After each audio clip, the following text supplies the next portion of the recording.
بسم اللہ الرحمن الرحیم بسم اللہ الرحمن الرحیم الحمد للہ رب العالمین والصلاة والسلام علی نبینا محمد وعلی آلہ وصحبہ اجمعین اما بعد۔ عزیزان گرامی، آج ہم سورۃ البقرہ پہلے پارے کے 16ویں رکوع سے اپنے سلسلے کا آغاز کریں گے۔ اللہ رب العزت سے دعا ہے وہ ہماری اس کاوش کو اپنی بارگاہ میں قبول فرمائیں۔ اس رکوع میں اللہ رب العزت نے بنی اسرائیل کو ایک مرتبہ پھر اپنی نعمتوں کو یاد کروایا، اپنی نعمتوں کی یاد دہانی کروائی،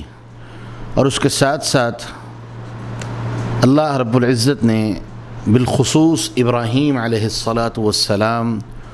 اور ان کی دعا جو انہوں نے رسول اللہ صلی اللہ علیہ وسلم کے لیے اللہ سے کی، اس کا ذکر کیا، اور اس کے ساتھ ساتھ بیت اللہ کی تعمیر کا سلسلہ اور بیت اللہ کے بارے میں کچھ باتیں اس رکوع میں آئیں گی۔ تو اللہ رب العزت فرماتے ہیں کہ یا بنی اسرائیل اذکروا نعمتی التی انعمت علیکم وانی فضلتکم علی العالمین، کہ اللہ رب العزت نے ایک مرتبہ پھر بنی اسرائیل کو اپنی نعمتیں یاد کروائیں کہ بنی اسرائیل میری نعمتوں کو یاد کرو جو میں نے تم پر کیں، اور سب سے بڑی نعمت وہ یہ کہ میں اللہ نے تمہیں تمام جہانوں پر، تم سے پہلے جتنی امتیں تھیں ان پر تمہیں عزت اور فوقیت دی۔ بنی اسرائیل یہ سمجھتے تھے کہ یہ امامت جو اللہ رب العزت نے سیدنا ابراہیم علیہ السلام سے دی تھی، یہ صرف ہمارا حق تھا، ہماری نسل کی میراث تھی،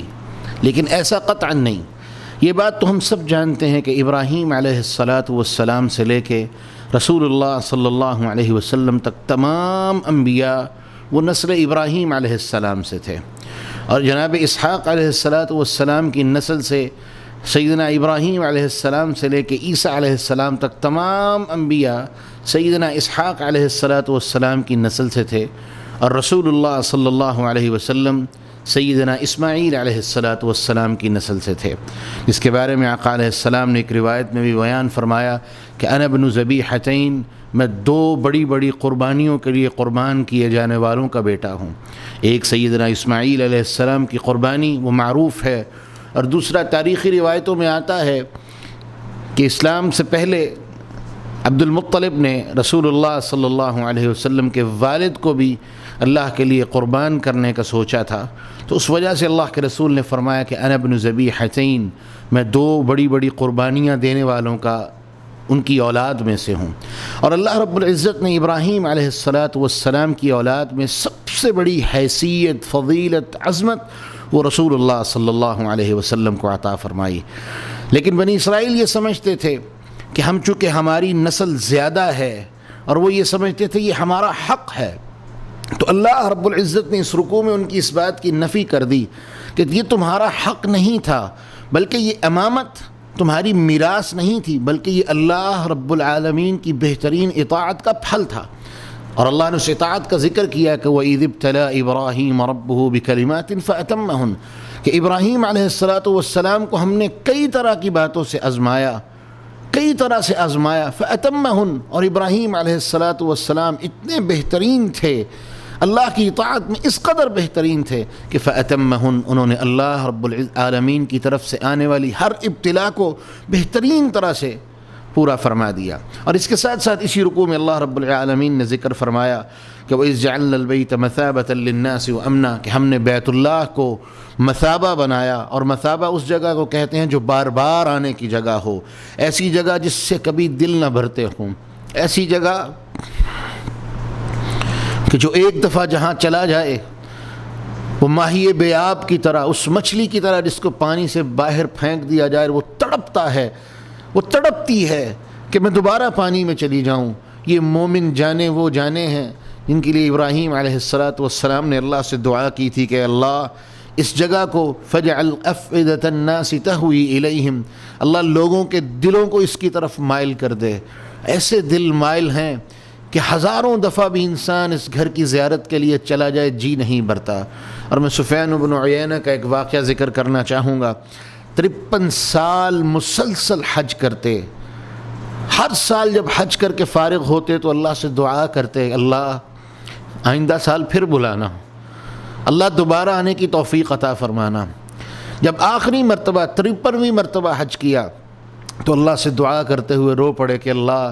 میں نے ہر دفعہ تجھ سے مانگا اور تو نے مجھے عطا کیا، لیکن اللہ مجھے تجھ سے مانگتے ہوئے شرم آتی ہے کہ تو نے اپنی دینے میں کوئی کمی نہیں چھوڑی، اب مجھے مانگتے ہوئے شرم آتی ہے۔ شاگرد بیان کرتے ہیں کہ سفیان بن عیینہ کی زندگی کا وہ آخری حج تھا، اس کے بعد اللہ رب العزت نے انہیں اپنے پاس واپس بلا لیا۔ تو اللہ فرماتے ہیں کہ بیت اللہ کو ہم نے لوگوں کے دلوں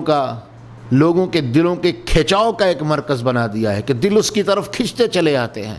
تو اللہ رب العالمین فرماتے ہیں کہ ہم نے اس جگہ پر امن والی جگہ بنا دیا اور حکم دیا کہ واتخذوا من مقام ابراہیم مصلی، کہ مقام ابراہیم کو مصلی بنا لو۔ صحیح البخاری کی روایت ہے کہ یہ عمر رضی اللہ عنہ کی خواہش تھی کہ رسول اللہ صلی اللہ علیہ وسلم کے ساتھ طواف کرتے ہوئے انہوں نے خواہش کا اظہار کیا کہ کاش اگر ہو سکے تو ہم مقام ابراہیم کو مصلی بنا لیں، تو اللہ رب العزت نے یہ آیت نازل فرما دی۔ اور پھر اللہ رب العزت نے ابراہیم علیہ السلام سے ایک وعدہ لیا تھا کہ طاہر بیتی للطائفین والعاکفین والرکع السجود، کہ میرے گھر کو بتوں سے، غلاظتوں سے، وہ نجاستیں جو ایمان کو گندا کرنے والی نجاستیں ہیں، میرے گھر کو ان تمام چیزوں سے پاک کر دو۔ اور اس آیت میں سب سے بڑی جو بندگی کا، اس رکوع میں جو سب سے بڑی بندگی کا ذکر ہے وہ یہ کہ ابراہیم علیہ السلام اور ان کے بیٹے اسماعیل علیہ السلام کو اللہ نے اپنا گھر بنانے کا حکم دیا۔ اور اس کی تفسیر کے لیے تو میں شیخ ابن باز رحمہ اللہ کا ایک واقعہ نقل کرنا چاہوں گا کو فرمایا کرتے تھے کہ امر مخصوص لعبد مخصوص لعمل مخصوص وبمکان مخصوص، کہ خاص کام خاص بندے کے لیے، خاص عمل خاص جگہ کے لیے خاص، سب کچھ خاص۔ یوں سمجھ لیجئے کہ بادشاہ اپنے کسی قریب ترین بندے کو ہی اپنا خاص کام کہتے ہیں، جن بندوں سے وہ راضی ہو چکے ہوں، جن بندوں کے بارے میں ان کی خوشیاں ہوں کہ یہ بندہ میرا بڑا مقرب ہے، میں اسے جو کام کہوں گا کہہ دے گا، وہ تو بادشاہ کی رضا کی بات ہوتی ہے۔ لیکن یہ مالک اور مملوک کی بات ہے، یہ خالق اور مخلوق کی بات ہے کہ ابراہیم علیہ السلام نے اپنے لیے شرف سمجھا کہ میرے خالق و مالک نے مجھے اپنا گھر بنانے کا حکم دیا ہے، میرے مالک نے مجھے اس کام کے لیے چنا ہے۔ بے شک کہ اللہ نے ان پہ راضی ہو کے انہیں اس بات کا حکم دیا تھا، لیکن اس کے بعد بھی انتہائی عاجزی اور مقام قبولیت یہ ہے کہ انسان جھک جائے اور یہ دعا کرے کہ ربنا تقبل منا، اللہ ہم سے قبول فرما لے۔ اور حدیث وغیرہ میں آتا ہے کہ ابراہیم علیہ السلام مقام ابراہیم پتھر پر جو ان کے لیے لفٹ کا کام دے رہا تھا اس پر کھڑے تھے اور رجز کی طرح، ترانے کی طرح یہ کلمہ ان کی زبان پر جاری تھا کہ ربنا تقبل منا ربنا تقبل منا ربنا تقبل منا، اللہ قبول فرما لے۔ اور اس کے ساتھ ساتھ اس رکوع کی آخری سیکنڈ لاسٹ آیت وہ یہ کہ وَأَرِنَا مَنَاسِكَنَا، انسان کو اللہ رب العالمین سے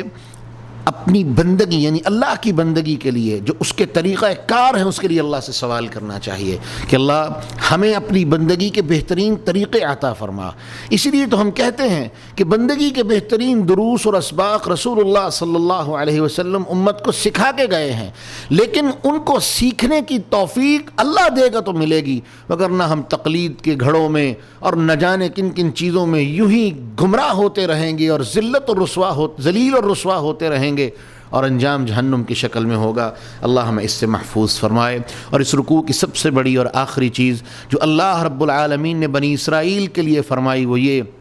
کہ اللہ فرماتے ہیں بنو اسرائیل، ابراہیم علیہ السلام تمہارے بڑے تھے اور انہوں نے دعا کی تھی کہ اللہ اس جگہ پر ایک ایسا رسول بھیج جو انہی میں سے ہو،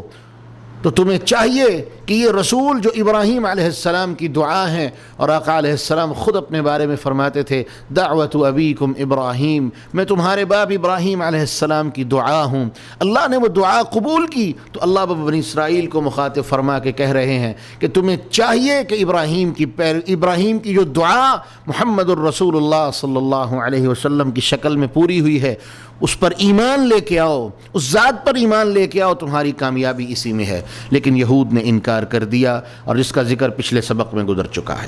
آخری رکوع اس پارے کا 16واں اور آخری رکوع، اللہ رب العزت اس رکوع کے شروع میں بیان فرماتے ہیں کہ یعقوب علیہ السلام جب دنیا سے جانے لگے تو یعقوب علیہ السلام کو ہماری طرح اپنی اولاد کے معاش کی فکر نہیں تھی، حرام کو حلال کو، حلال کو حرام اور حرام کو حلال کرنے کی ضرورت نہیں تھی، انہیں فکر تھی تو صرف ایک بات کی، وَوَصَّى بِهَا إِبْرَاهِيمُ بَنِيهِ وَيَعْقُوبُ يَا بَنِيَّ إِنَّ اللَّهَ اصْطَفَى لَكُمُ الدِّينَ فَلَا تَمُوتُنَّ إِلَّا وَأَنْتُمْ مُسْلِمُونَ کہ بیٹا، یہ ابراہیم نے بھی وصیت کی اور یعقوب علیہ السلام نے بھی اپنی اولاد کو وصیت کی کہ بیٹا، اللہ نے تمہارے لیے دین کو پسند کر لیا ہے، اللہ رب العالمین نے تمہارے لیے اپنی بندگی کو پسند کر لیا ہے، تو زندگی کا مقصد بنا لو کہ فلا تموتن الا وانتم مسلمون، کہ تمہاری موت آئے تو اس حالت میں کہ تم مسلمان ہو۔ اور سب سے بڑھ کے یعقوب علیہ السلام نے اپنے بیٹوں سے وعدہ لیا، ما تعبدون من بعدی، میرے بعد کس کی عبادت کرو گے؟ وعدہ لیا، اپنے آپ کو مرنے سے پہلے اپنا اطمینان دلا لیا کہ وعدہ کرو کس کی عبادت کرو گے۔ انہوں نے کہا تھا نعبد الہک و الہ آبائک، ہم آپ کے اور آپ کے آباء و اجداد کے الہ کی عبادت کریں گے اور کبھی کسی غیر رستے کو اختیار نہیں کریں گے۔ اور اس رکوع میں دوسری سب سے بڑی بات اللہ رب العزت نے جو بیان فرمائی وہ یہ کہ یہود و نصارہ لوگوں کو دعوت دیتے تھے، قولوا ہودا او نصارا تہتدوا، کہ لوگوں تمہاری کامیابی اس چیز میں ہے کہ یہودی بن جاؤ یا عیسائی بن جاؤ۔ تو اللہ رب العالمین نے اس کا جواب دیا کہ قل بل ملت ابراہیم حنیفا، کہ ابراہیم نہ یہودی تھے نہ عیسائی تھے، بلکہ ابراہیم علیہ السلام اللہ کی بندگی کرنے والے تھے، جس چیز کی اطاعت کا حکم ان کے رب نے انہیں دیا ابراہیم علیہ السلام اس پر چلنے والے تھے۔ اور اس رکوع کی سب سے آخری اور قیمتی چیز اللہ رب العالمین نے حکم دیا کہ صبغۃ اللہ، لوگوں اپنے آپ پر اللہ کا رنگ چڑھا لو۔ ومن احسن من اللہ صبغہ، اور اللہ کے رنگ سے بڑھ کے کوئی رنگ نہیں ہو سکتا۔ یاد رہے اس رنگ سے مراد وہ رنگ نہیں ہے جو دکان سے ملتا ہے اور انسان لے کے اپنے اوپر مارنا شروع کر دے اور اسے اللہ کا رنگ کہے۔ کئی بے وقوف ایسے بھی ہیں جو اس کا مطلب یہ لیتے ہیں، اللہ محفوظ فرمائے۔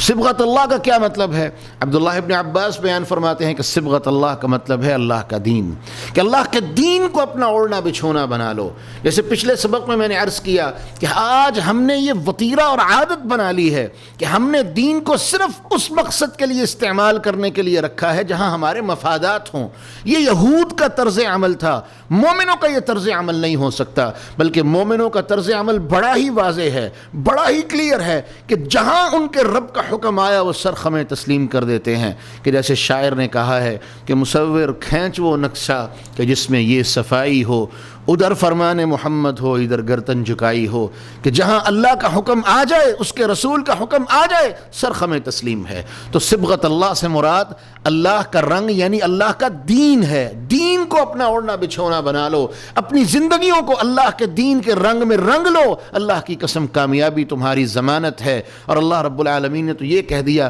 ومن احسن من اللہ صبغہ، اللہ کے دین سے بڑھ کے اچھا رنگ کون سا ہو سکتا ہے، اچھا لباس کون سا ہو سکتا ہے، اچھی عزت کون سی ہو سکتی ہے؟ اور اللہ کی قسم اللہ اس بات پر گواہ ہے کہ دین والی عزت سے بڑھ کے کوئی عزت نہیں ہو سکتی۔ اس کے بعد دوسرا پارہ یہاں سے شروع ہوا چاہتا ہے، اور اس کے 2 رکوعوں میں اللہ رب العالمین نے 3 مرتبہ بڑی شدت کے ساتھ اور ان تمام لوگوں کا رد کیا ہے اور ذکر کیا ہے جو تحویل قبلہ کے حوالے سے تھیں۔ ان 2 رکوعوں میں تحویل قبلہ کی باتیں ہوئی ہیں۔ اللہ رب العالمین نے تو سب سے پہلے اس پارے کے شروع میں اس بات کی نفی کی کہ سیقول السفہاء من الناس ما ولاہم عن قبلتہم التی کانوا علیہا، کہ وہ لوگ جو قبلے کی تحویل کے بارے میں باتیں کرنے والے لوگ ہیں یہ بے وقوف ہیں، یہ جاہل ہیں، یہ گنوار ہیں، یہ کہیں گے کہ کیوں ایسا ہوا جبکہ ان کی باتوں کی آپ کو پرواہ کرنے کی ضرورت نہیں۔ 3 مرتبہ اس آیہ مبارکہ میں اللہ رب العزت نے تحویل قبلہ، ان 2 رکوعوں میں تحویل قبلہ کے بارے میں اللہ رب العالمین نے حکم واضح کیا 3 مرتبہ۔ امام ابن کثیر نے یہ نقطہ بیان کیا ہے کہ 3 مرتبہ اس کو دہرانے کی ضرورت اس لیے پیش آئی کہ لوگ یہ سمجھتے تھے کہ یہ رسول اللہ صلی اللہ علیہ وسلم کی خواہش تھی تو اس لیے قبلہ تبدیل ہوا ہے۔ ہاں یہ بات اللہ نے بھی بیان کی، قد نرا تقلب وجهك في السماء فلنولینک قبلۃ ترضاها، کہ 16 یا 17 ماہ مدینہ کی ابتدائی زندگی رسول اللہ صلی اللہ علیہ وسلم بیت اللہ سے شدید محبت کرتے تھے، جیسا کہ وہ روایت گواہ ہے کہ اللہ کے رسول نے فرمایا کہ بیت اللہ میں تجھ سے بڑی محبت کرتا ہوں، لیکن اللہ کی قسم یہ تیرے رہنے والے میرے ساتھ بڑی ہی ظلم اور زیادتی کرتے ہیں۔ اور ساتھ ہی اللہ کے رسول نے فرما دیا کہ بیت اللہ تو جان لے، میں تجھے گواہ بنا کے یہ بات کہہ رہا ہوں کہ حرمت المؤمن عند اللہ اعظم من حرمت منک، کہ ایک حرمت کی مومن کی عزت اور حرمت وہ اللہ کے ہاں تیری عزت اور حرمت سے بھی زیادہ ہے۔ اللہ کے رسول سے اللہ کے رسول بیت اللہ سے بڑی محبت کرتے تھے، اسی لیے آپ کی خواہش تھی کہ اللہ میرا قبلہ بیت اللہ کو بنا دے، تو اللہ نے اپنے رسول کی خواہش کا احترام کیا۔ اللہ فرماتے ہیں 16-17 ماہ رسول اللہ صلی اللہ علیہ وسلم جب بیت المقدس کی طرف منہ کر کے نماز پڑھتے تھے تو آقا علیہ السلام جیسے ہی نماز ختم ہوتی یوں چہرہ آسمان کی طرف اٹھاتے، ایک ملتجائی نظروں سے آسمان کی طرف دیکھتے کہ اللہ میرا قبلہ بیت اللہ بنا دے۔ تو اللہ نے فرمایا ہم نے اس طرف آپ کو پھیر دیا جس میں آپ کی رضا ہے، جس میں آپ خوش ہیں۔ لیکن 2 مرتبہ پھر اس بات کو دوبارہ دہرا کے اللہ رب العالمین نے اس بات کو بھی واضح فرما دیا۔ امام ابن کثیر فرماتے ہیں اس بات کو کلیئر کر دیا کہ صرف یہ رسول کی خواہش ہی نہیں تھی بلکہ میں اللہ بھی یہ چاہتا ہوں کہ بیت اللہ مومنوں کا قبلہ بنا دیا جائے، اور اب تمہارے لیے یہ حکم ہے کہ اپنے چہروں کو بیت اللہ کی طرف پھیر لو۔ اور یہ بہت بڑا ایک امتحان تھا ان لوگوں کے لیے جو رسول کی اتباع کی دعوے داری کرتے تھے منافقین کی شکل میں۔ تو اللہ رب العالمین بیان فرماتے ہیں ہم دیکھ لیں گے، واضح ہو جائے گا کہ کون پیروی کرنے والا ہے، وَمِمَّن يَنْقَلِبُ عَلَىٰ عَقِبَيْهِ، اور کون رخ پھیر کے چلا جائے گا۔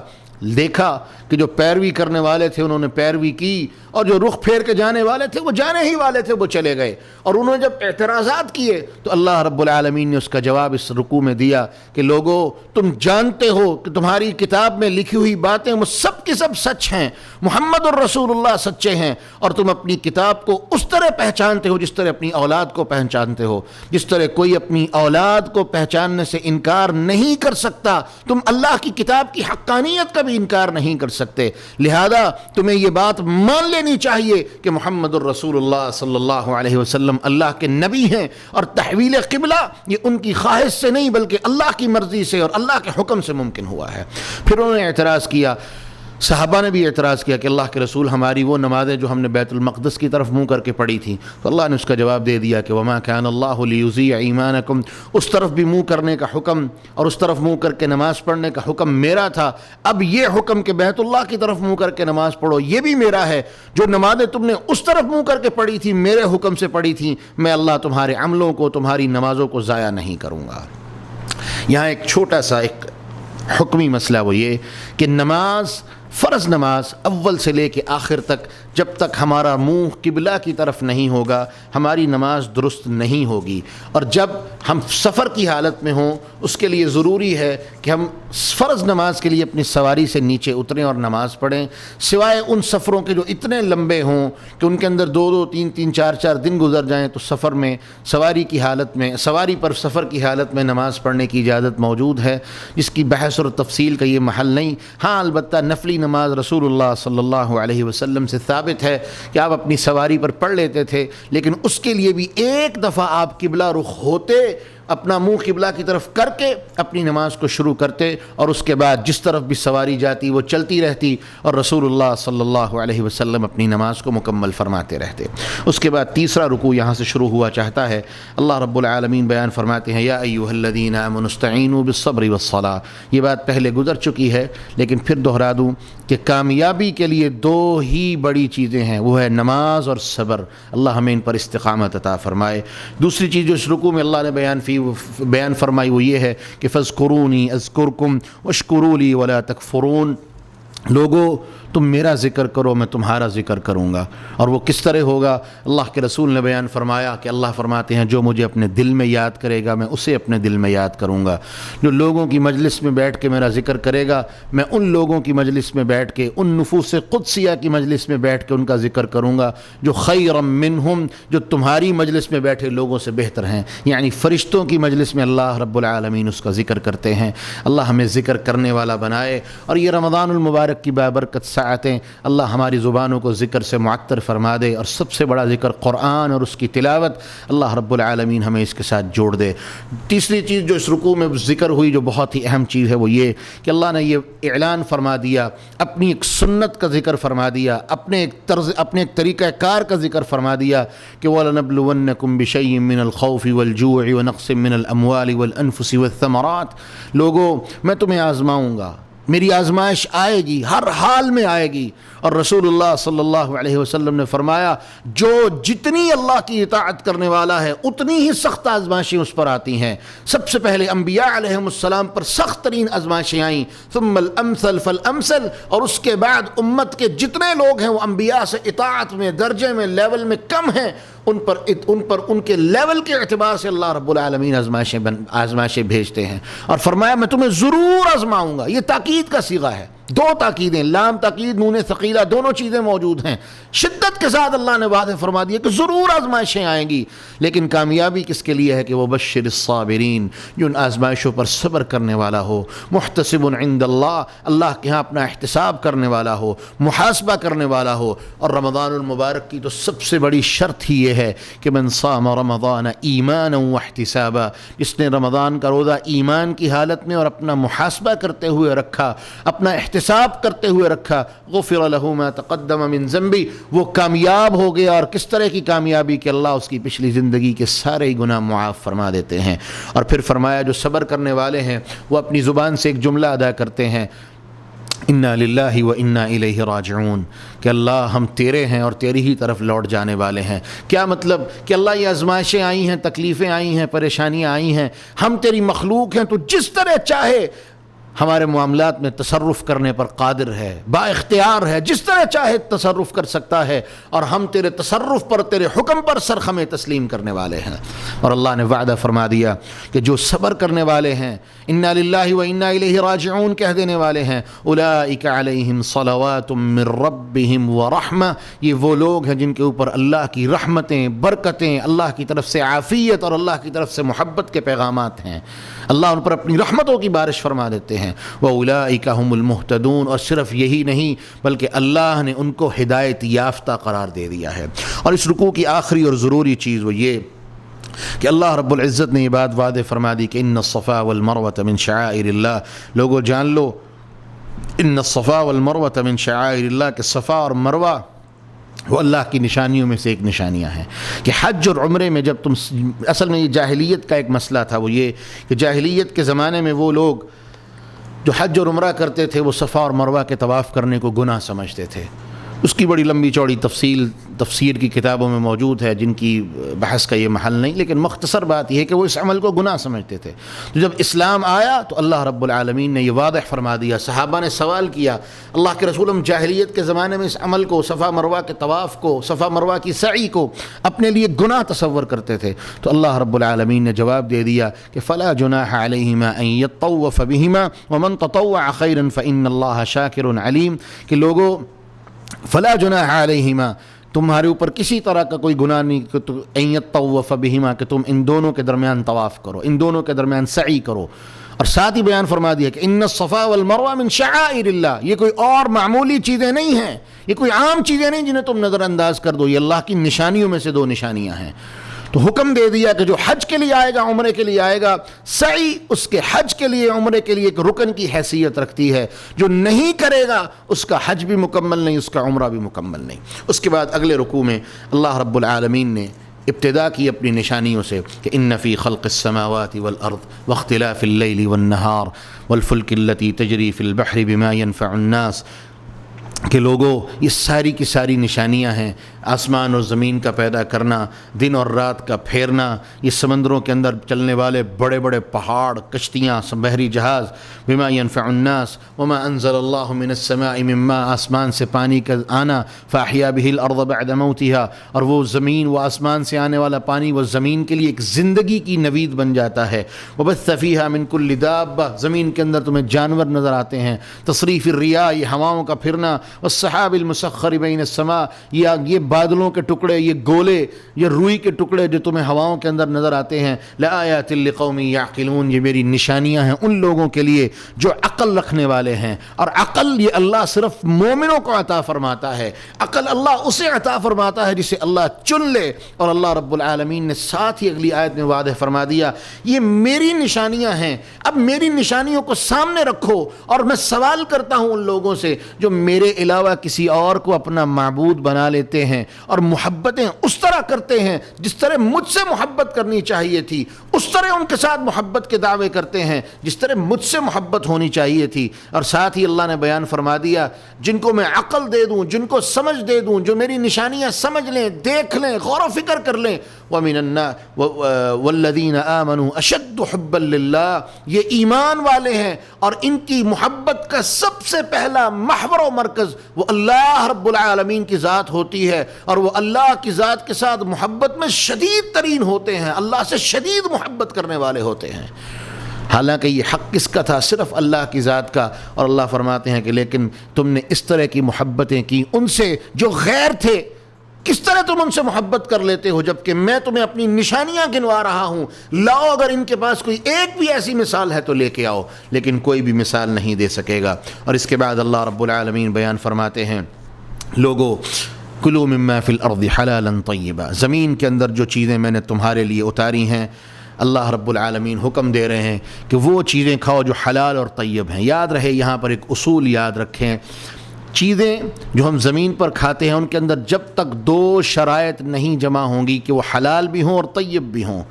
اور طیب بھی دو طرح کا، طیب بظاہر ہی اور طیب من اصلی، یعنی ظاہر سے مراد کیا ہے کہ ان کے ظاہر پر کوئی ایسی چیز نہ ہو، گندگی، نجاست، غلاظت نہ لگی ہو، اور طیب من اصلی یعنی اس کو خریدا بھی حلال اور طیب مال سے گیا ہو۔ ان چیزوں کو اللہ رب العالمین نے ہمیں کھانے کا حکم دیا ہے۔ جب تک یہ دو شرائط پوری ہیں ہر کھانا برکت والا کھانا ہے، ہر کھانا حلال کھانا ہے، لیکن جہاں یہ دو شرائط پوری نہیں ہوں گی، ایک بھی پوری ہو رہی ہو دوسری نہ موجود ہو، وہ حرام ہے، وہ حلال نہیں ہے، اس سے ہم دور چلے جائیں گے۔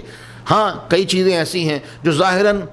حلال تو ہیں لیکن طیب نہیں ہیں۔ مثال دینے کے لیے ایک سیب لے لیں، سیب حلال ہے لیکن اس کے اوپر نجاست لگی ہوئی ہے، گندگی لگی ہوئی ہے۔ مثال کے طور پہ کسی جانور کا گوبر لگ گیا، کسی جانور کا پیشاب لگ گیا، اب یہ طیب نہیں ہے۔ جب تک اس کو صاف نہیں کر لیا جائے گا تب تک یہ حلال تو ہے لیکن طیب نہیں ہے۔ بعض چیزیں ایسی ہیں جو طیب تو ہیں لیکن حلال نہیں ہے۔ دونوں شکلوں میں جب تک دونوں شرطیں جمع نہیں ہوں گی تب تک ہم کوئی چیز نہیں کھا سکتے۔ اور اللہ نے ہمیں حکم دیا یا ایھا الناس، صرف مومنوں کو حکم نہیں دیا بلکہ پوری انسانیت کو اس بات کا حکم دیا، اس کے اندر کافر بھی شامل، یہودی بھی شامل، مشرک بھی شامل، عیسائی بھی شامل، نہ ماننے والے بھی شامل، سب شامل ہیں۔ کلوا مما فی الارض حلالا طیبا، جو زمین کے اندر حلال ہے، طیب ہے، بہترین ہے وہ کھاؤ۔ ولا تتبعوا خطوات الشیطان، شیطان تمہیں حرام کھلانا چاہے گا، شیطان تمہارے لیے حرام کے رستے کھولے گا۔ جیسے آج ہمارے سامنے سود کے رستے اتنے کھل گئے، سود اتنا متشابہ بنا دیا گیا، سود کے بارے میں اتنی غلط فہمیاں پیدا کر دی گئیں، سود کو حلال جو حرام تھا، اللہ کے ساتھ جنگ کرنے کی طرح تھا، اس کو حلال کا نام دے کے لوگوں میں پھیلانے کی کوشش کی جا رہی ہے۔ یہ کیا ہے؟ یہ شیطان کے رستے ہیں، اور رسول اللہ صلی اللہ علیہ وسلم نے انہی رستوں سے بچنے کے لیے ہمیں حکم دیا تھا، دع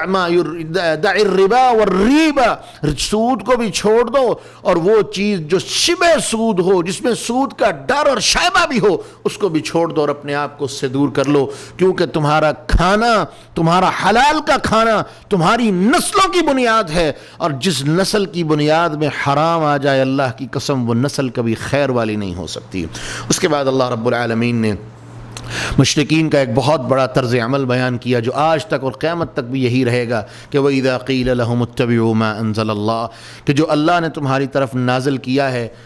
اس کی پیروی کرو، تو وہ کیا کہتے ہیں؟ قالوا بل نتبع ما الفینا علیہ آباءنا، ہم اس چیز کی پیروی کرنے والے ہیں جو ہمارے آباء و اجداد کرتے رہے تھے۔ آج بھی جو جاہل آدمی ہے آپ اس کو دعوت دیں، اللہ کے صحیح دین کی طرف بلائیں تو وہ کیا کہتا ہے کہ دیکھیں جی وہ فلاں بزرگ کرتے تھے، ہمارے ابا جی کرتے تھے، فلانا کرتا تھا، فلانا کرتا تھا۔ قرآن کہتا ہے اولو کان آباؤہم لا یعقلون شیئا ولا یہتدون، کہ تمہارے آباء و اجداد کیا ان پر کوئی وحی آتی تھی؟ ان کی حالت بھی یہی تھی کہ لا یعقلون شیئا ولا یہتدون، نہ وہ عقل والے تھے، نہ وہ مومن تھے، اور نہ وہ ہدایت پر تھے۔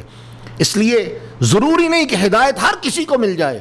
ہدایت اللہ جسے چاہے عطا فرمائے، ہدایت اللہ کا انتخاب ہے، وہ جس کو چاہے اس کے لیے منتخب فرماتا ہے۔ اس لیے یہ وطیرہ اور جواب دینا کہ جی ہمارے بڑے ایسے کرتے تھے اس لیے ہم ایسے کرتے ہیں، یہ جاہلوں کا جواب ہے، مشرکین مکہ کا جواب ہے، یہ ان لوگوں کا جواب ہے جن کو اللہ نے ہدایت سے محروم کر دیا ہے۔ اگر آپ ہدایت والے اور ہدایت پر رہنا چاہتے ہیں تو جو اللہ کی بات آپ کے پاس آ جائے، چاہے اس کے مقابلے میں بزرگوں کی بات اب کتنی نسلوں سے کیوں نہ مان رہے ہوں، اب جب اللہ کی طرف سے ہدایت آ گئی ہے، اس کا حق ہے کہ آپ اس کے اوپر سرخم تسلیم کر دیں۔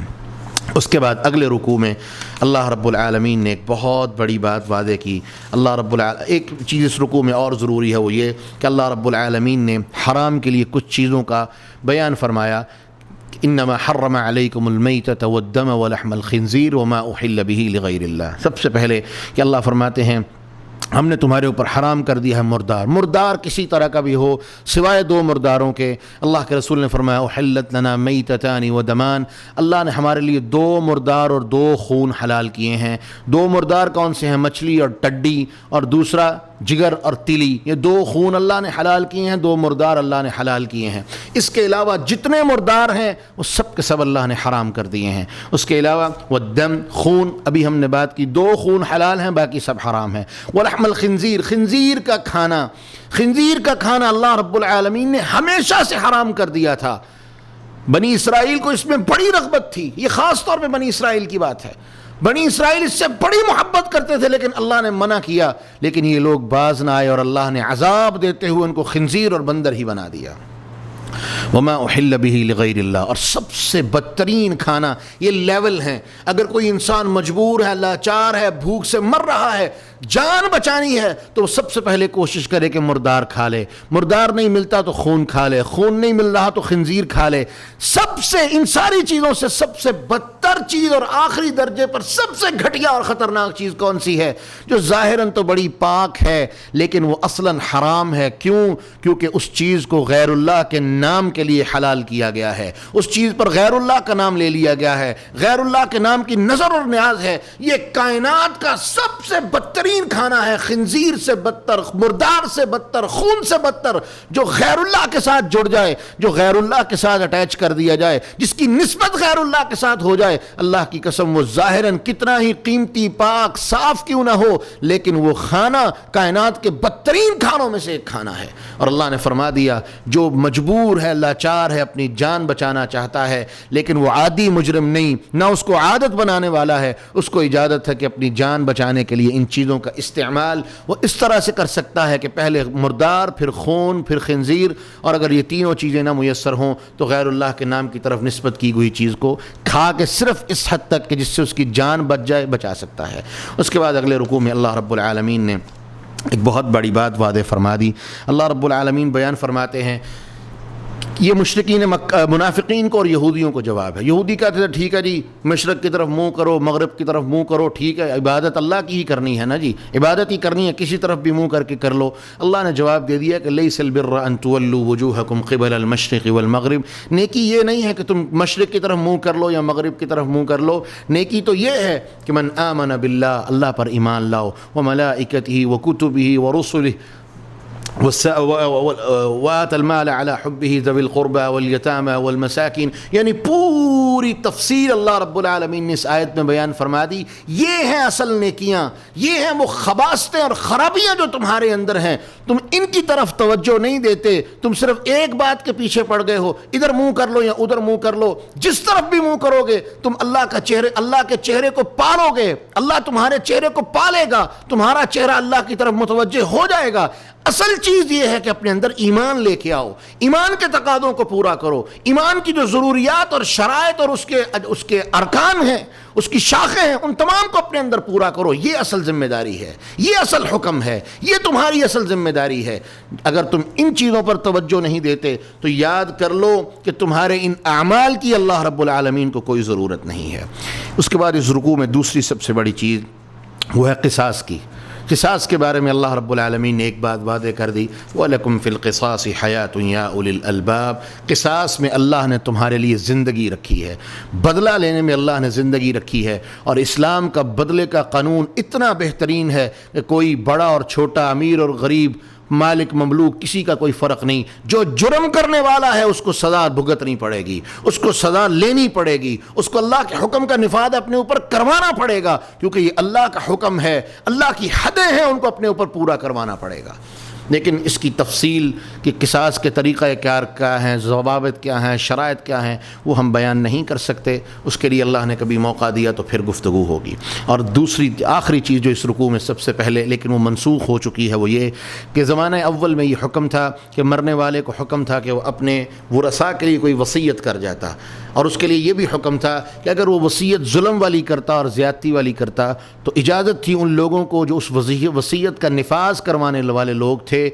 وہ ان کو حکم تھا اللہ کی طرف سے، اجازت تھی کہ وہ ظلم سے وصیت کرنے والے کی وصیت جو اس نے ظلم پر مبنی ہے، جس کے ظلم اور زیادتی پر مبنی ہے، اس سے اس کو روک دیں، اور اس کی صحیح وصیت کا نفاذ جو سب کے ساتھ انصاف پر مبنی ہو، اس وصیت کا نفاذ کروائیں، اور وہ وصیت جو ظلم اور زیادتی والی ہے اس کو ختم کر دیں اور اس وصیت پر نفاذ نہ کروائیں۔ لیکن یہ آیات منسوخ ہو چکی ہیں۔ آئندہ رکوع میں اللہ رب العالمین رمضان المبارک کے بارے میں بات کر رہے ہیں۔ رمضان المبارک کے احکام و مسائل بڑے تفصیل والے ہیں، علماء نے اس کے اوپر بہت سارے لیکچرز فیس بک پہ، یوٹیوب پہ موجود ہیں، کتابیں موجود ہیں، جن کی گفتگو کا یہ محل نہیں، لیکن دو تین چیزیں اس حوالے سے میں مختصراً آپ کی خدمت میں عرض کر دوں کہ شہر رمضان، سب سے پہلے یا ایھا الذین آمنوا کتب علیکم الصیام، کہ رمضان اس کے روزے اللہ رب العالمین نے اس امت پر فرض کیے ہیں، کس طرح سے؟ جس طرح اللہ نے پچھلی امتوں پر فرض کیے تھے۔ فرق کیا ہے؟ اگلی آیت میں یہ باتیں آ رہی ہیں لیکن میں ابھی ان کو کور کر دوں، وہ یہ کہ پچھلی امتوں کے لیے روزہ لمبا تھا، مشقت والا تھا۔ کیسے؟ کہ اگر کوئی بندہ رات کو گھر آیا، اس نے مغرب کے وقت روزہ کھولا، اس کے بعد سو گیا، جس اس کا سونا ہی اس کے اگلے روزے کی ابتدا ہوتی تھی، اس کے اگلے روزے کی ابتدا ہوتی تھی۔ اللہ نے امت محمد صلی اللہ علیہ وسلم پر آسانی فرمائی۔ دوسرا ایک اور چیز وہ یہ کہ رمضان کے اندر پچھلی امتوں کے لیے حکم تھا کہ وہ میاں بیوی آپس میں ایک دوسرے کے قریب نہیں جا سکتے تھے۔ اللہ رب العالمین نے اس امت کے لیے آسانی فرمائی، دو حکم فرما دیے کہ نمبر ایک، اتم الصیام الی اللیل، رات تک روزے کو پورا کرو، فکلوا واشربوا، اس کے بعد ساری رات کھاؤ پیو، کب تک؟ حتی یتبین لکم الخیط الابیض من الخیط الاسود، کہ یہاں تک کہ صبح فجر سے لے کے طلوع فجر سے لے کے غروب شمس تک اللہ رب العالمین نے تمہیں روزہ رکھنے کا حکم دیا ہے، باقی وقت تم کھاؤ پیو، تم پر کوئی پابندی نہیں۔ اور اس کے ساتھ ساتھ اللہ نے احل لکم لیلۃ الصیام الرفث الی نسائکم، اللہ رب العالمین نے اس امت کو اجازت دے دی کہ رمضان کی راتوں میں میاں بیوی ایک دوسرے کے پاس گزار سکتے ہیں، قریب جا سکتے ہیں اور اپنی حاجات کو پورا کر سکتے ہیں، اللہ نے آسانی فرما دی۔ لیکن ایک چیز کہ رمضان روزے ان پر بھی فرض تھے، روزے ہم پر بھی فرض ہیں، یہ مشترک ہے۔ دوسری چیز جو ابتدا میں تھی اور منسوخ کر دی گئی وہ کیا کہ اللہ رب العالمین نے حکم دیا تھا جو بندہ روزہ رکھ سکتا ہے رکھے، جو نہیں رکھنا چاہتا وہ فدیہ دے دے، اجازت دے دی تھی، دونوں طرح رخصت تھی، روزہ رکھ لو ٹھیک ہے کوئی حرج نہیں، نہیں رکھنا چاہتے فدیہ دے دو، تمہیں رخصت ہے اس بات کی۔ لیکن ساتھ ہی فرما دیا فمن تطوع فہو خیر اللہ، اس وقت ایک ترغیب دلائی گئی تھی کہ روزہ رکھو اور فدیہ بھی دو، صدقہ و خیرات بھی کرو، تمہارے لیے بہتر ہے۔ لیکن اگلا حکم کیا آیا؟ اگلی آیت میں دیکھیں اللہ فرماتے ہیں کہ پہلے تو فرمایا شہر رمضان الذی انزل فیہ القرآن، قرآن کے ساتھ جس کی نسبت ہوئی اس کے بارے نیارے ہو گئے، وہ عالی شان ہو گیا، وہ عظیم سے عظیم تر ہو گیا۔ رمضان کا بھی سلسلہ ایسے ہی ہے کہ رمضان کی عزت باقی، حالانکہ حرمت کے 4 مہینوں میں بھی شامل نہیں، حرمت والے 4 مہینوں میں بھی رمضان شامل نہیں، لیکن پھر بھی یہ مہینوں کا سردار ہے۔ کیوں؟ کیونکہ اللہ نے اس مہینے میں قرآن نازل کیا، اور وہ رات جس رات میں قرآن نازل کیا اللہ نے سال کی 364 365 راتوں کی سردار بنا دیا۔ کیوں؟ کیونکہ اس رات کی نسبت قرآن سے جڑ گئی، جس کی نسبت قرآن سے ہو گئی وہ بہترین ہے۔ خیرکم من تعلم القرآن وعلمہ، اس کے اوپر ہم فضائل قرآن کے موضوع سے ایک لیکچر میں گفتگو کر چکے ہیں۔ اس آیت میں جو دوسرا حکم دیا گیا وہ یہ کہ وہ پچھلی بات جو تھی وہ منسوخ کر دی گئی اور حکم دے دیا فمن شہد منکم الشہر فلیصم، جو رمضان کو پالے اس پر لازم ہے کہ وہ اس کا روزہ رکھے، سوائے اس شخص کے لیے جو مریض ہے یا مسافر ہے۔ اللہ نے اس کو استثناء دے دیا کہ وہ چاہے تو اپنی گنتی کو بعد میں پورا کر لے، اور اگر وہ مریض اس طرح کا مریض ہے کہ اس کی بیماری دائمی ہے، لمبی ہے، وہ اس کا فدیہ دے دے، اس کے بدلے میں مسکینوں کو روزہ رکھوا دے۔ یہاں پر ایک سوال پیدا ہوتا ہے، اگر ایک بندہ ایسا ہے جو مریض بھی ہے اور اتنا غریب ہے کہ وہ خود لوگوں کے دیے ہوئے مال پر اس کی گزر بسر ہے، وہ روزہ نہیں رکھ سکتا، وہ کیا کرے گا؟ لا یکلف اللہ نفسا الا وسعها، اللہ نے اس کو اس کا مکلف ہی نہیں بنایا، اس کے پاس استطاعت نہیں نہ روزہ رکھنے کی نہ روزہ رکھوانے کی، اللہ نے اس سے اس چیز کو اٹھا لیا ہے۔ اللہ کسی کو اس کی طاقت سے زیادہ مکلف نہیں ٹھہراتے، اس کی طاقت ہی اتنی ہے، اللہ نے اس سے روزے کو دور فرما دیا ہے، روزہ اس پر فرض نہیں ہے۔ ہاں اگر ہمت کر کے رکھ لے اچھی بات ہے، نہیں رکھ سکتا اللہ نے اس کو معاف فرما دیا ہے۔ آخری چیز اس رکوع کے حوالے سے کہ وَإِذَا سَأَلَكَ عِبَادِي عَنِّي فَإِنِّي قَرِيب، کہ رمضان المبارک کے ذکر کے اندر ہی اس چیز کا ذکر کرنا کہ جب میرے بندے آپ سے میرے بارے میں پوچھیں تو بتا دیں میں قریب ہوں، اجیب دعوت الداعی اذا دعان، میں پکار سننے والے کی پکار کو سنتا ہوں، اس کی پکار کا جواب دیتا ہوں۔ یہ ایک بہت بڑا اشارہ ہے اس بات کی طرف کہ اللہ رب العالمین اپنے بندوں پر رمضان المبارک کے مہینوں میں خاص مہربانیاں فرماتے ہیں۔ اس لیے بندوں کو چاہیے کہ رمضان المبارک کے مہینے میں اللہ رب العالمین کی بارگاہ میں بندگی کے نت نئے اور طرح طرح کے طریقے اختیار کریں، لیکن وہ طریقے بدعات پر مبنی نہ ہوں بلکہ سنت رسول اللہ صلی اللہ علیہ وسلم سے ثابت ہوں۔ اور سب سے بڑا تقرب کا ذریعہ رمضان میں وہ 3 ذریعے ہیں، روزہ، قرآن مجید کی تلاوت اور قیام اللیل۔ یہ 3 چیزوں پر جس قدر ہو سکتا ہے ان کے اندر محنت کر لے، وہ اللہ کے ہاں اتنے ہی بڑے درجات کا حامل ہوگا۔ اگلے رکوع میں اللہ رب العالمین نے جو ابتدا کی وہ یہ یسألونک عن الاہلہ، یہ آپ سے چاندوں کے بارے میں سوال کرتے ہیں تو آپ بتا دیں قل ہی مواقیت للناس، کہ چاند لوگوں کو ٹائمنگ بتانے کے لیے، مہینوں کی گنتی بتانے کے لیے۔ آج تو کیلنڈر آ چکے ہیں، پہلے ایسا کچھ نہیں تھا، چاند کی حیت اور حالت اور جسامت کو دیکھ کے تاریخوں کا انداز کیا جاتا تھا، تاریخوں کا اندازہ اور اعتبار کیا جاتا تھا۔ اس آیت میں جو سب سے بڑی بات ہے وہ ہے ایک غلط سوچ اور فکر جو ہمارے معاشرے میں کئی شکلوں میں رائج ہے، اس کا رد۔ وہ کیا ہے کہ جی سفر کے مہینے میں سفر نہیں کرنا جی، فلاں مہینے میں شادی نہیں کرنی جی، فلاں مہینے میں یہ کام نہیں کرنا جی۔ یہ سب کچھ جاہلیت کی باتیں ہیں، یہ کوئی نیکی کا کام نہیں، یہ جہالت والے کام ہیں۔ مشرکین مکہ کی عادت یہ تھی کہ وہ حج کے مہینوں میں جب احرام باندھ لیتے، یا دوسری عادت تھی جب وہ سفر سے واپس آتے تو اپنے گھر کے فرنٹ ڈور سے، مین دروازے سے گھر میں نہیں جاتے تھے بلکہ پیچھے سے انہوں نے خفیہ دروازہ رکھا ہوا تھا، اس سے اندر آتے اور اس سے واپس جاتے تھے۔ اللہ نے اس عمل سے منع کر دیا۔ اللہ رب العالمین بیان فرماتے ہیں کہ لوگوں وَلَيْسَ الْبِرُّ بِأَن تَأْتُوا الْبُيُوتَ مِن ظُهُورِهَا، یہ کوئی نیکی نہیں کہ تم اپنے گھر کے پچھلوں دروازوں سے آؤ۔ وہ اس کو نیکی سمجھتے تھے، اپنے گھر کے فرنٹ ڈور سے اندر آنا اپنے لیے منحوس تصور کرتے تھے، بدشگونی تصور کرتے تھے۔ اسلام نے ایسے تمام اعمال کا سد باب کر دیا اور رستے بند کر دیے، کوئی بدشگونی نہیں، کوئی چیز بدشگونی نہیں، تمام کے تمام اختیارات میرے اللہ کے پاس ہیں۔ اگر فرنٹ ڈور سے آنا تمہارے لیے غلط ہوتا میرا اللہ اس کو واضح کر دیتا، جبکہ میرے اللہ نے ایسا کوئی اعلان نہیں کیا بلکہ حکم دیا وَأْتُوا الْبُيُوتَ مِنْ أَبْوَابِهَا، جو تمہارے گھروں کے مرکزی دروازے ہیں انہی دروازوں سے اپنے گھروں میں آؤ، پچھواڑے کے دروازوں سے آنے کی کوئی ضرورت نہیں۔ اس کے ساتھ ساتھ اللہ رب العالمین نے اس آیت میں کچھ جہاد کی باتیں کیں، کچھ جہاد کی ترغیب کی باتیں آئیں جو بہت لمبی ہیں، ان کا موقع بحث یہ نہیں ہے۔ اور آخر میں اس رکوع کے اندر اور اگلے رکوع میں، ان 2 رکوعوں میں اللہ رب العالمین نے حج کے کچھ احکامات اور حج کے کچھ جو سلسلے ہیں اور اس کا طریقہ کار ہے اس کے حوالے سے بحث کی ہے، اس کے حوالے سے گفتگو کی ہے، جس کا موقع محل اور اس کی تفصیل کا یہ محل نہیں ہے۔ ہاں اشارتاً میں بیان کر دوں، پہلے ذکر آیا کہ جو رستے میں روک دیا جائے اس کا کیا حکم ہوگا، جس کے پاس قربانی نہیں وہ کیا کرے گا، پھر حج کا کچھ طریقہ اور اس کے اندر جو احکامات ہیں، مناسک کے،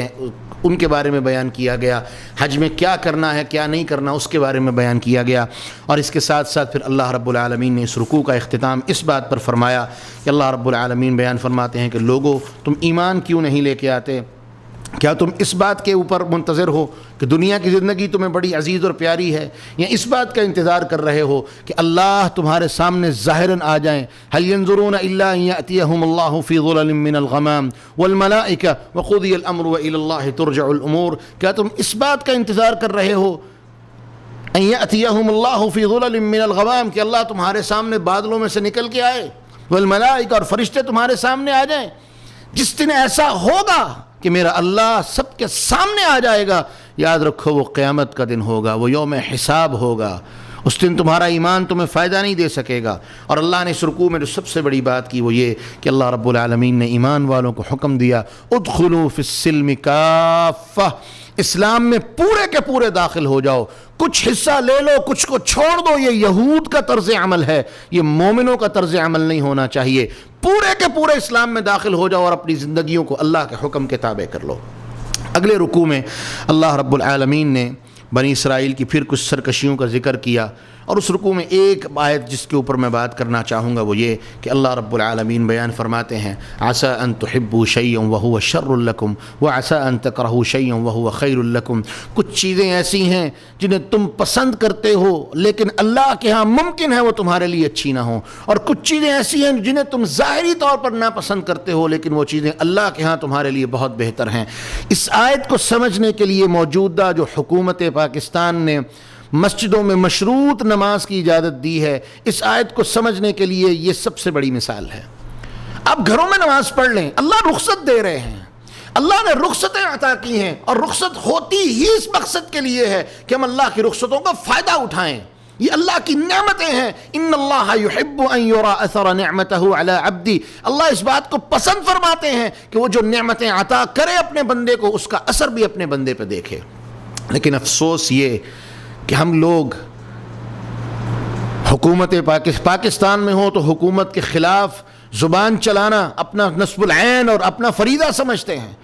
اور سعودی عرب میں آئیں تو ہم یہ لیکچر دیتے ہیں کہ جی طاعت ولی الامر جو ہے وہ واجبات میں سے ہے، اس کو واجب سمجھ لیں، اس پر ہم زندگی گزاریں، لازم پکڑ لیں۔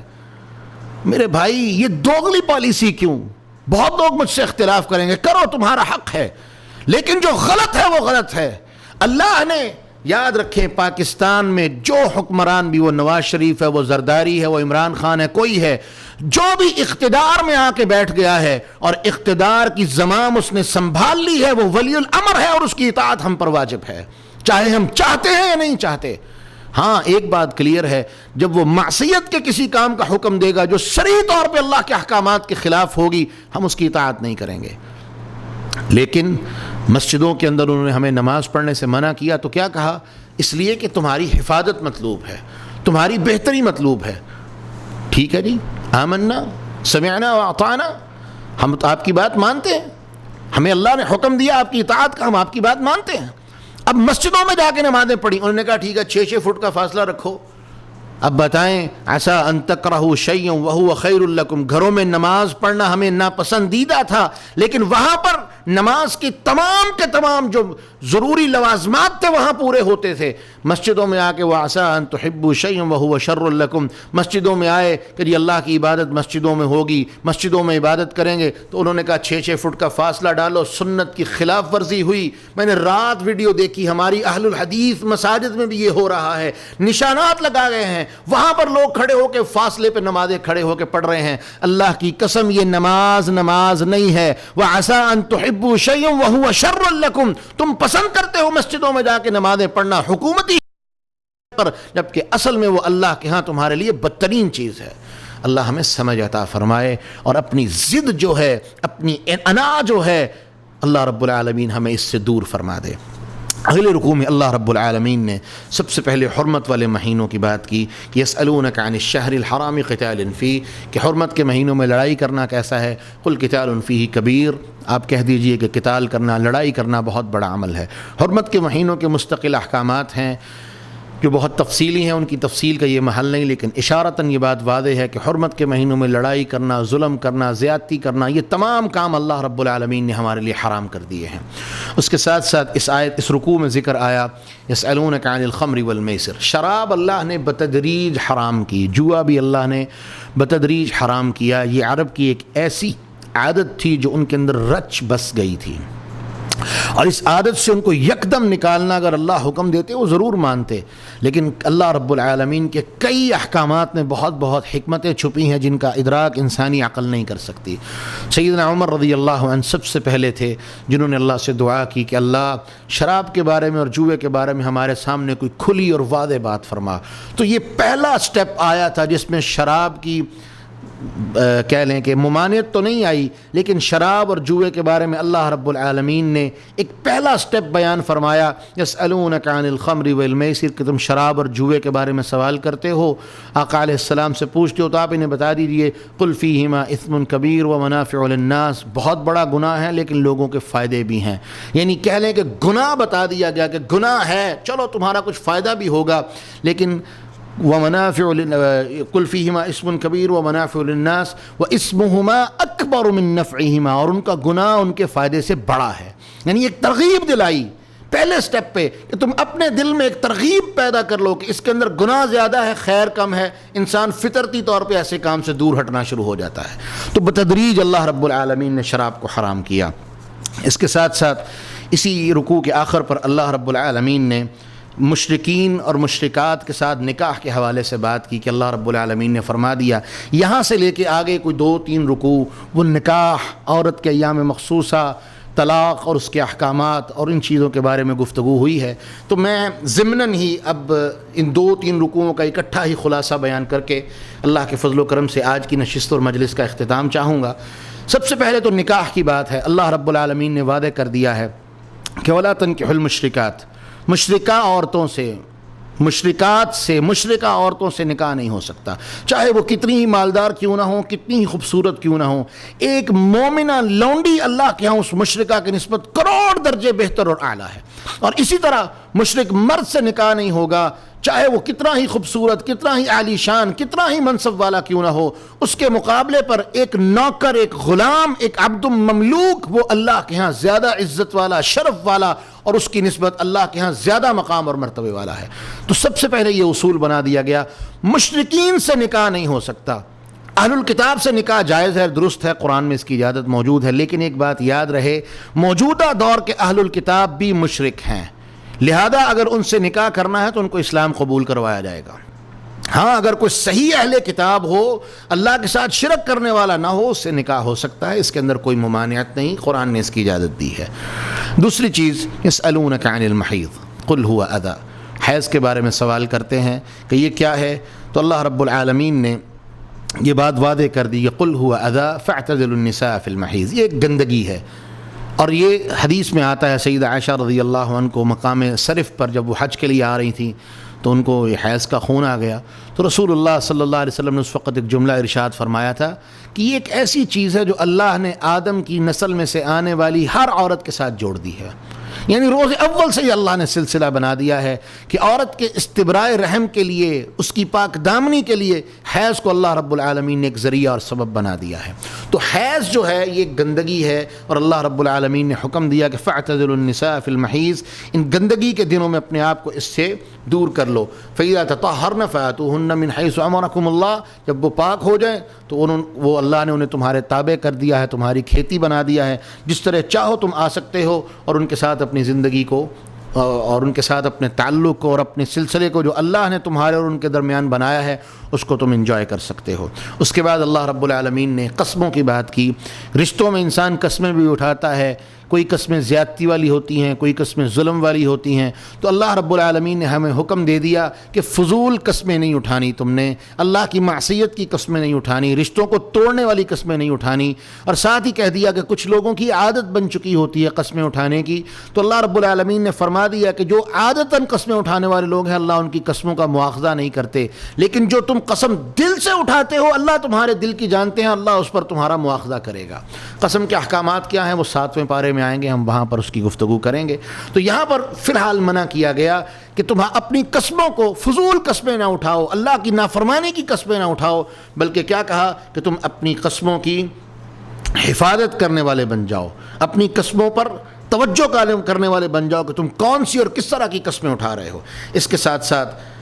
ایلا کی بات آئی۔ ایلا ہوتا ہے کہ انسان قسم اٹھا لے اپنی بیوی پر کہ میں اللہ کی قسم اٹھا کے کہتا ہوں میں تمہارے قریب نہیں آؤں گا، رسول اللہ صلی اللہ علیہ وسلم جیسے ازواج مطہرات سے آپ نے قسم اٹھائی کہ میں 1 مہینہ تک آپ کے پاس نہیں آؤں گا، تو قسم اٹھا لی، اس کو ایلا کہتے ہیں کہ انسان مرد اپنے شوہر اپنی بیوی سے اپنے آپ کو دور کر لے۔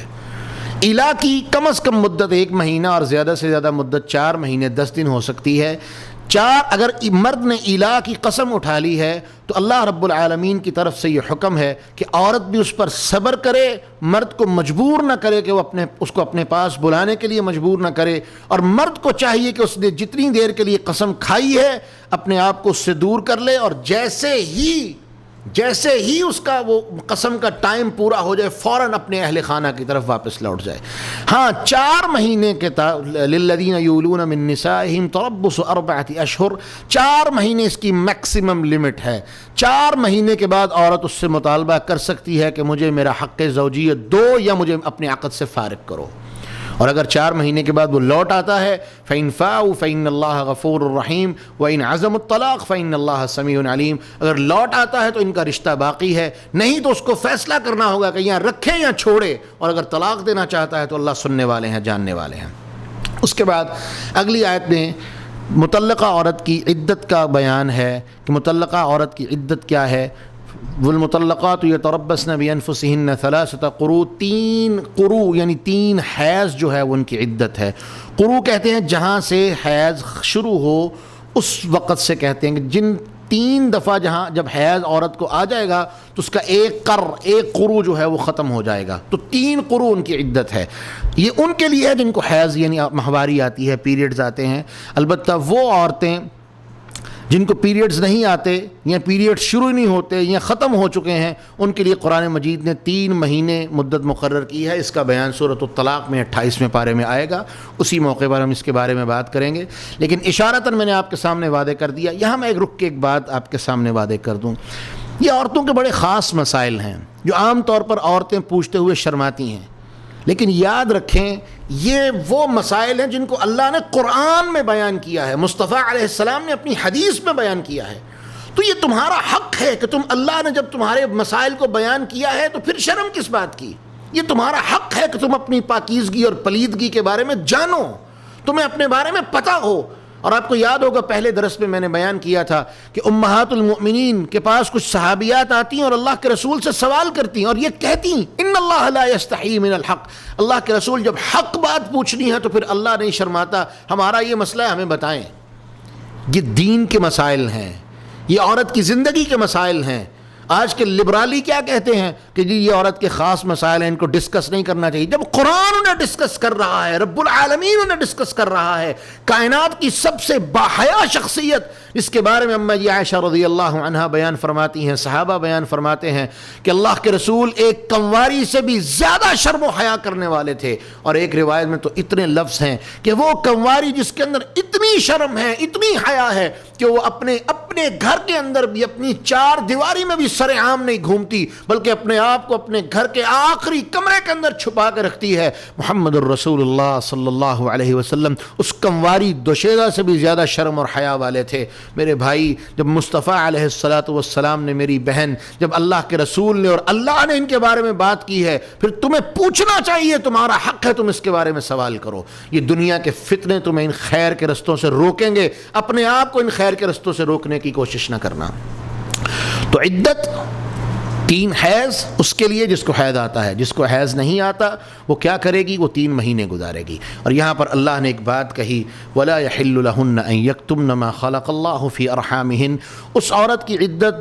جو حاملہ ہے وہ مختلف ہے، لہذا اگر اس کے پیٹ میں کچھ ہو تو وہ واضح کر دے اور بتا دے، اور اس کو چھپانے کی یا ضائع کرنے کی کوشش نہ کرے۔ ہمارے معاشرے میں ایک بہت بڑا ظلم ہوتا ہے، اس مسئلے سے جان چھڑوانے کے لیے کیا کیا جاتا ہے؟ اس جان کو جو پیٹ میں پل رہی ہوتی ہے قتل کر دیا جاتا ہے۔ یہ اتنا بڑا جرم ہے کہ اللہ کی قسم وَإِذَا الْمَوْءُودَةُ سُئِلَتْ بِأَيِّ ذَنبٍ قُتِلَتْ، قیامت کے دن یہ جان اللہ کے دربار میں آ کے سوال کرے گی کہ مجھے کیوں قتل کیا گیا۔ اللہ ہمیں اس سے محفوظ فرمائے۔ اس کے بعد یہاں ایک بات یاد رہے، طلاق کا حق بھی اور رجوع کا حق بھی اللہ نے مرد کو دیا ہے۔ طلاق دینے کا اختیار بھی مرد کے پاس ہے اور رجوع کرنے کا اختیار بھی مرد کے پاس ہے۔ عورت کے پاس یہ کوئی رجوع نہیں، حتیٰ کہ کوئی مرد اپنی بیوی کو طلاق دے دے اور بعد میں رجوع کر لے اور بیوی آگے سے کہ میں تمہارا رجوع قبول نہیں کرتی، اس کے کہنے سے کوئی فرق نہیں پڑے گا، کیونکہ اللہ نے اس کو حق دیا ہے اور اس نے اپنا حق استعمال کر لیا ہے۔ اس کے بعد اگر عورت خوش نہیں ہے، وہ شوہر سے الگ ہونا چاہتی ہے، تو اسلام نے اس کے لیے خلع کا رستہ رکھا ہے کہ وہ خلع جا کے لے لے، اور اگر خلع میں شوہر ڈیمانڈ کرے کہ مجھے میرا خرچہ، میرا حق مہر اور چیزیں واپس کرو، اس طرح کی کوئی شرائط رکھے تو اس کو پوری کرنی پڑیں گی۔ اس کی تفصیل کا یہ محل نہیں، لیکن اشارہ اس رکوع میں جہاں جو الطلاق مرتان سے شروع ہو رہا ہے اس میں موجود ہے۔ تو طلاق دو طرح کی ہے، اور دو طلاقیں ہیں جو قابل رجوع ہیں۔ الطلاق مرتان، طلاق دو مرتبہ ہے۔ یاد رہے 3 طلاقیں اکٹھی دینا سنن نسائی کی روایت ہے۔ رسول اللہ صلی اللہ علیہ وسلم نے اس عمل پر شدید غصے کا اظہار فرمایا، شدید ترین غصے کا اظہار فرمایا، اور آقا علیہ السلام نے فرمایا اللہ کی قسم میں اللہ کا نبی تمہارے درمیان موجود ہوں اور تم اللہ کے احکامات کے ساتھ کھلواڑ کر رہے ہو۔ 3 طلاقیں اکٹھی دینا جرم ہے، اور اگر کوئی ایسا جرم کر لے تو یزید بن رکانہ رضی اللہ عنہ کی روایت صحیح مسند احمد وغیرہ میں موجود ہے صحیح سند کے ساتھ کہ وہ 3 طلاقیں ایک شمار کی جائیں گی اور عدت کے اندر اندر وہ رجوع کر سکتا ہے۔ الطلاق مرتان، تو قابل رجوع طلاقیں 2 مرتبہ ہیں۔ ایک مرتبہ طلاق دی، رجوع کر لیا، دوسری مرتبہ طلاق دی، رجوع کر لیا، فَإِمْسَاكُمْ بِمَعْرُوفٍ وَتَسْرِيحٌ بِإِحْسَان، تیسری مرتبہ یا اچھی طرح روک لیں یا اچھی طرح فارغ کر دیں۔ یاد رکھیں طلاق دیتے وقت ظلم اور زیادتی نہیں کرنا۔ اس رکوع میں اللہ نے وعدے کر دیا وَإِذَا طَلَّقْتُمُ النِّسَاءَ فَبَلَغْنَ أَجَلَهُنَّ فَلَا تَعْضُلُوهُنَّ فَإِذَا طَلَّقْتُمُ النِّسَاءَ فَبَلَغْنَ أَجَلَهُنَّ فَأَمْسِكُوهُنَّ بِمَعْرُوفٍ أَوْ سَرِّحُوهُنَّ بِمَعْرُوفٍ وَلَا تُمْسِكُوهُنَّ ضِرَارًا لِتَعْتَدُوا، تم نے ان کو روکنا نہیں، ظلم نہیں کرنا، زیادتی نہیں کرنی۔ جس طرح تم میاں بیوی بن کے اچھی زندگی گزارتے رہے ہو، آج اگر الگ ہو رہے ہو تو اچھی طرح سے الگ ہو جاؤ۔ اللہ کی قسم ہمیں ضرورت ہے اس امر کی کہ ہم اپنی طلاقوں کو بھی اپنے گھروں کی طرح مثالی بنائیں، اور اس موضوع پر انشاءاللہ ایک مفصل درس جو ہے اللہ کی توفیق سے انشاءاللہ ان قریب آپ کی خدمت میں پیش کیا جائے گا، تاکہ طلاق کے تمام مسائل اور طلاق کے جو احکامات ہیں اور طلاق کیوں ہوتی ہے اور طلاق کو روکنے کے اسباب کیا ہو سکتے ہیں، ان کے اوپر ہم گفتگو کریں گے۔ اللہ اس کی بہترین توفیق عطا فرمائے۔ تو اس رکوع میں ہمارے سامنے 2 باتیں آ گئیں کہ قابل رجوع طلاقیں 2 ہیں، تیسری مرتبہ وہ ہمیشہ ہمیشہ کے لیے فارغ ہو جائے گی۔ ہاں اگر وہ پھر واپس آنا چاہے تو کیا ہوگا؟ اللہ رب العالمین نے قرآن میں بیان فرما دیا اب یہ عورت اس مرد کے لیے حلال نہیں ہو سکتی، کب تک؟ حتیٰ ينکح زوجا غیرہ، یا کسی اور سے شادی کرے۔ فَإِن طَلَّقَهَا، اور اگر وہ بندہ اس کو طلاق دے دے یا وہ فوت ہو جائے تو اپنی عدت گزارنے کے بعد یہ دوبارہ اس کے پاس آ سکتی ہے اور نیا نکاح کر سکتی ہے۔ مختصر احکامات ہیں۔ اس کے بعد اگلے رکوع کے شروع میں اللہ رب العالمین نے پہلی آیت میں بیان فرمایا ایک بندے نے 1 طلاق دی یا 2 طلاقیں دے دیں جو قابل رجوع تھیں، 1 طلاق دی رجوع کر لیا، یا 1 طلاق دی اور رجوع نہیں کیا، عدت ختم ہو گئی، اب دونوں آپس میں ملنا چاہتے ہیں، پیچ اپ کروا دیا گیا، تو اللہ رب العالمین نے پہلا حکم دیا کہ فَلَا تَعْضُلُوهُنَّ أَن يَنكِحْنَ أَزْوَاجَهُنَّ، تم نے روکنے کی کوشش نہیں کرنی۔ کوئی ہوتا ہے نا درمیان میں آ کے رشتہ دار ٹانگ اڑا دیتا ہے کہ نہیں ہم نہیں ہونے دیں گے، کسی بھائی کو محبت یاد آ جاتی ہے بہن کی، کوئی اور درمیان میں آ کے رکاوٹ بننا چاہتا ہے، جبکہ وہ عورت اپنا گھر بسانا چاہتی ہے، تو اللہ نے حکم دے دیا فَلَا تَعْضُلُوهُنَّ أَن يَنكِحْنَ أَزْوَاجَهُنَّ، تم ان کو مجبور نہ کرو، تم ان کو روکنے کی کوشش نہ کرو کہ وہ اپنے ان خامدوں کے ساتھ جن کے ساتھ وہ زندگی گزار چکی ہیں ان کے ساتھ دوبارہ نکاح کر لیں۔ یعنی عدت ختم ہو جانے کے بعد اگر دوبارہ دونوں آپس میں ملنا چاہتے ہیں تو نیا نکاح ہوگا، اور نکاح کے تمام لوازمات جو ہیں وہ پورے کیے جائیں گے۔ کون کون سے لوازمات؟ حق مہر بھی ہوگا، گواہ بھی ہوں گے، ولی کی اجازت بھی ہوگی، سب کچھ ہوگا، لیکن ولی کو یہاں اللہ نے تنبیہ کر دی کہ اگر عورت چاہتی ہے کہ میں گھر بسانا چاہتی ہوں، تم رستے میں رکاوٹ نہیں بنو گے۔ اگلی آیت میں اللہ رب العالمین نے رضاعت کے احکامات بیان کیے۔ اب طلاق دے دی، ایک بچہ ہے، بچہ عورت کے پاس رہے گا، قرآن نے واضح فیصلہ دے دیا، اور جب تک اس بچے کی رضاعت کا سلسلہ چل رہا ہے سارے کے سارا خرچہ دودھ پلانے والی کا اور دودھ پینے والے کا دونوں کا اس کے ذمے ہے جس کی وہ اولاد ہے، اور یہ کب تک ہوگا؟ حولین کاملین، 2 سال۔ ہاں اگر اس سے پہلے کوئی دودھ چھڑوانا چاہے دونوں آپس میں رضا کے ساتھ ایسا کر سکتے ہیں، کوئی حرج نہیں۔ ہاں 2 سال سے زیادہ دودھ پلانا یہ ثابت نہیں ہے،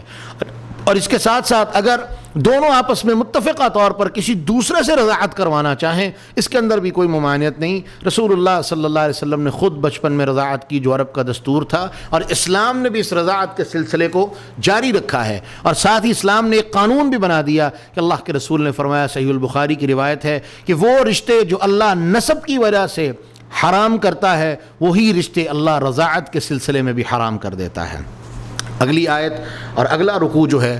اس کے اندر 2-3 بنیادی مضمون ہیں۔ اگلی آیت تو یہ ہے کہ وہ عورت جس کا شوہر فوت ہو جائے، پہلے حکم تھا کہ اس کو اس کے گھر سے نہیں نکالا جائے گا، 1 سال تک اس کو خرچہ دیا جائے گا، اور 1 سال کے بعد وہ اپنے بارے میں جو فیصلہ کرنا چاہے وہ کر لے، لیکن یہ حکم منسوخ کر دیا گیا، اور دوسرا حکم کیا آیا کہ وہ 4 مہینے 10 دن عدت گزارے گی، اور اس کے بعد وہ اپنے بارے میں جو فیصلہ کرنا چاہے وہ کر سکتی ہے۔ اور عدت کیا ہوگی کہ وہ عدت میں گھر سے باہر نہیں جائے گی، بھڑکیلا لباس نہیں پہنے گی، زیب و زینت اختیار نہیں کرے گی، اپنی نارمل زندگی گزارے گی، لیکن اس میں زیب و زینت، خوشنمائی اور یہ چیزیں اور گھر سے باہر جانا یہ نہیں ہوگا۔ کچھ لوگ یہ بھی کہتے ہیں کہ جی وہ رشتہ داروں سے بھی نہیں ملے گی، اگر کوئی رشتہ دار گھر میں آئے ان سے ملے گی، ان کا اکرام کرے گی، یہ سب کچھ ہوگا، صرف ظاہری اپنی زیب و زینت اور گھر سے باہر جانا، میل ملاپ گھر سے باہر جا کے یہ منع ہے۔ اور اس میں بھی اسلام نے اجازت دی ہے، اگر کسی کو کوئی ایسا معاملہ ہو جو خاص اسی کی وجہ سے حل ہو سکتا ہو تو سیدھا اپنے کام پہ جائے، اس معاملے کو مکمل کرے اور سیدھی گھر واپس آ جائے، درمیان میں ادھر ادھر نہ جائے، اسلام نے اس کی رخصت بھی دی ہے۔ اس کے بعد اللہ رب العالمین نے اگلے رکوع میں ہمیں اس بات سے منع فرمایا کہ وہ عورتیں جن کے شوہر فوت ہو جائیں تم ان کی عدت میں ان کو پیغام نکاح نہیں بھیج سکتے، اور نہ ہی تم ان سے کسی طرح کا کوئی وعدہ معاہدہ لے سکتے ہو۔ ہاں اشارے کنائے میں اپنی خواہش ان تک پہنچا دو، اشارے کنائے میں، واضح نہیں، وعدہ نہیں لینا ان سے، ان کو مجبور نہیں کرنا۔ ہاں عدت پوری ہو جانے کے بعد وہ تمہارے کسی فیصلے کا جواب دیں، وہ تمہاری کسی اشارے کنائے والی بات کا جواب دے دیں تو وہ ان کا اختیار ہے، اور اگر وہ نہ دیں تو بھی ان کا اختیار ہے، لیکن تم انہیں مجبور نہیں کر سکتے، عدت کے دوران تم انہیں پیغام نکاح نہیں بھیج سکتے، یہ تمہارے لیے منع کر دیا ہے اللہ نے۔ اور اگلا رکوع اور ہمارا آج کا آخری رکوع، اس میں طلاق کے 2 احکامات بیان ہوئے ہیں کہ وہ عورت جس کا نکاح ہو گیا ہے اور اس کا لا جناح علیکم ان طلقتم النساء ما لم تمسوهن او تفرضوا لهن فریضہ، جن کو تم نے ابھی نہیں چھوا اور ان کا حق مہر مقرر ہو چکا ہے، کہ فنصف ما فرضتم الا يعفون او يعفو الذي بيده عقدة النکاح۔ اچھی بات یہ ہے کہ تم آدھا حق مہر انہیں دے دو، لڑکے کو یہ حکم ہے۔ ہاں اگر لڑکی کہے نہیں مجھے حق مہر بھی نہیں چاہیے، رشتہ ختم، یا لڑکی کا ولی کہہ دے رشتہ ختم ہے تو ٹھیک ہے، کوئی حرج نہیں، وہ آدھا حق مہر بھی چھوڑ دیں تو یہ ان کا اختیار ہے۔ لڑکے کو اللہ نے حکم دیا ہے کہ وہ آدھا حق مہر دے گا۔ دوسرا حکم وَإِذَا طَلَّقْتُمُ النِّسَاءَ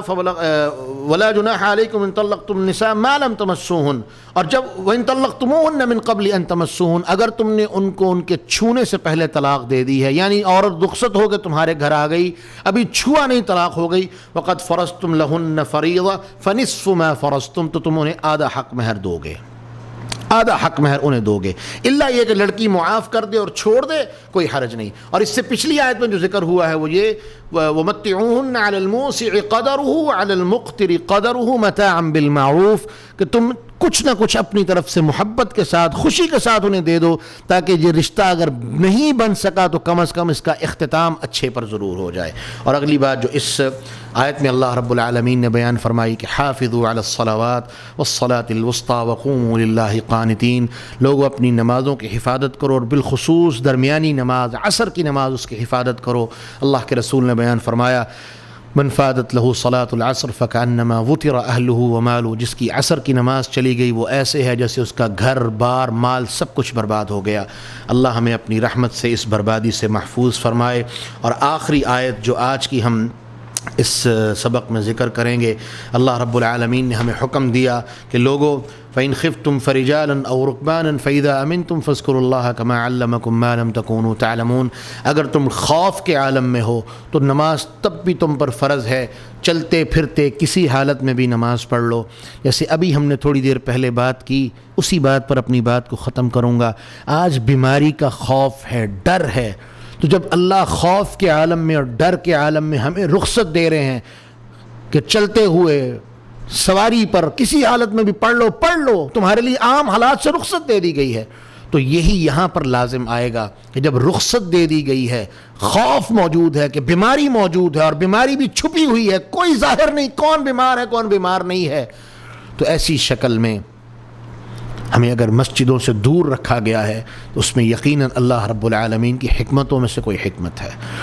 تو محترم، ہماری کامیابی اسی میں ہے کہ ہم اللہ کی حکمتوں پر سرخم تسلیم کرنے والے اور راضی ہونے والے بن جائیں۔ اللہ سے دعا ہے کہ اللہ رب العالمین ہمیں عمل کی توفیق عطا فرمائے، سمجھنے کی توفیق عطا فرمائے۔ آئندہ درس ہم دوسرے پارے کے 16ویں رکوع سے اپنی گفتگو کا آغاز کریں گے۔ اللہ سے دعا ہے اللہ ہمیں توفیق عطا فرمائے اور ہمارا سننا سنانا اپنی بارگاہ میں قبول فرمائے۔ وآخر دعوانا ان الحمد للہ رب العالمین۔